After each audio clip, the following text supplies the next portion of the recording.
evening, everyone, and welcome once again to Rolan Connect, an Instagram live where we spotlight the most urgent issues affecting underserved communities here in Nigeria. Can you help us understand exactly what food insecurity really is? And in these areas, what are the things you've experienced and what are the challenges you have seen these people, experiences you've had being in these communities? It's just lack of access to quality, safe, and nutritious food. So anyone that lacks access to these three fundamental principles that has to do with food is basically food insecure. And when you talk about food insecurity, it's a concept that is largely misunderstood, to be honest. And it's food insecurity has basically three components. So you have to have the component of availability, that is the food, is it available for you first?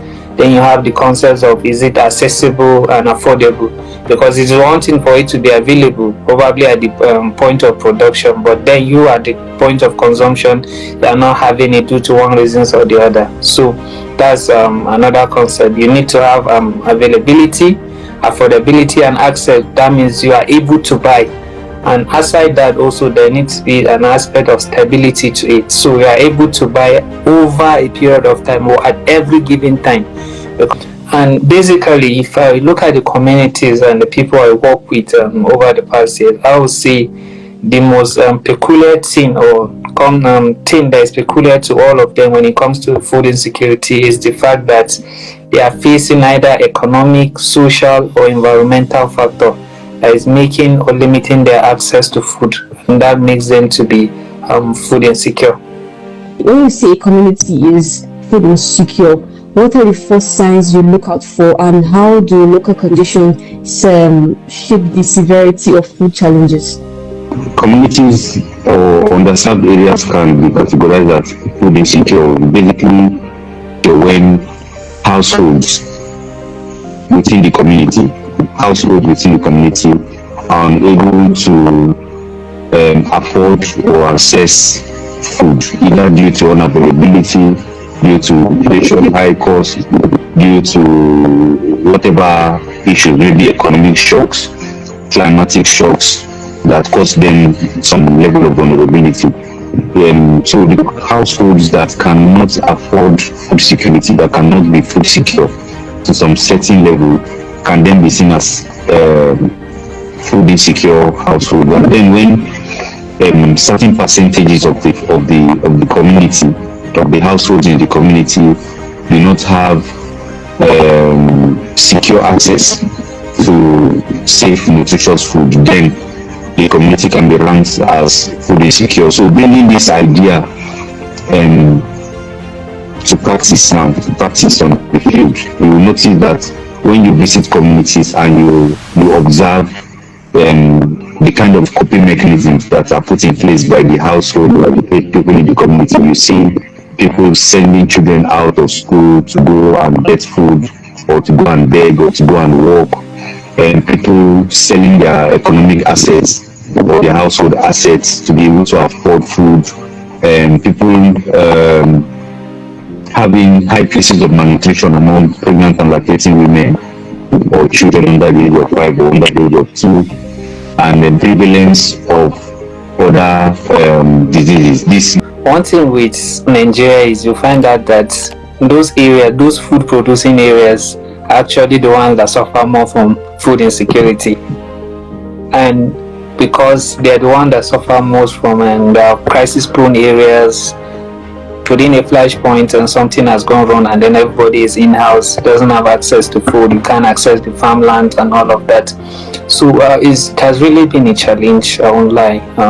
Seeing it here, being someone not from Jos, but having stayed in Jos for some years now, I can see how evident it is for people to be willing and desiring to do something or to solve their own problems, but due to circumstances beyond their control, they are unable to do that.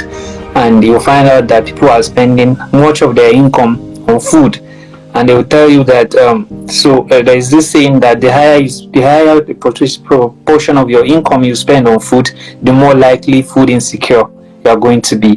So it has not been easy. I'll see over the past 5-6 years that I've been in Jos. But a lot of what we've been doing, and what I would say I would do, is that we work with these communities. We try to understand their basic need. We try to do a lot of advocacy in terms of food production, in terms of conflict resolution, because as much as there is no peace in the land, it's also highly likely for them to be very, very food insecure. So what we do is we work with both the pastoralists, we work both with the crop farmers, just to ensure that they improve their productivity. There is relative peace among them. Let's build systems instead of empowering people. Let's have a 15 years strategic plan for agricultural development. Let's have 10 years plan. Let's have 25 years, 30 years plan. If we had a 30 years plan 30 years ago, we will not be here. But now we are asking this question because there were no sustainable long-term planning and policy making that could sustain our growth. If we had continued with granules, if we had focused on cotton, if we had focused on cocoa, focused on rice, or say let's even leave rice, let's decide we will import rice. But other cash crops, what are we doing with them?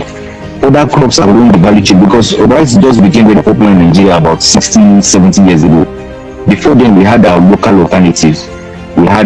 We were consuming a lot of cassava, a lot of yam, a lot of wheat, millet. In the north, we were having our tuwo shinkafa, tuwo masara, tuwo everything. In the south, we were having our pounded yam, elubo, eba, everything. And we were okay until rice came, and now rice is causing problem everywhere. It's possible we can even go back to our local food. But it's a policy thing. The government needs to push out communication, needs to change the perception of people towards Western imported food like spaghetti. Thank you everyone for taking out time to join us another episode of Rolan Connect. I'm sure I've learned a lot. I personally have learned a lot. Thank you so much, Dr. Eddy. Thanks so much. Me too. Enjoy the rest of the evening. Thank you.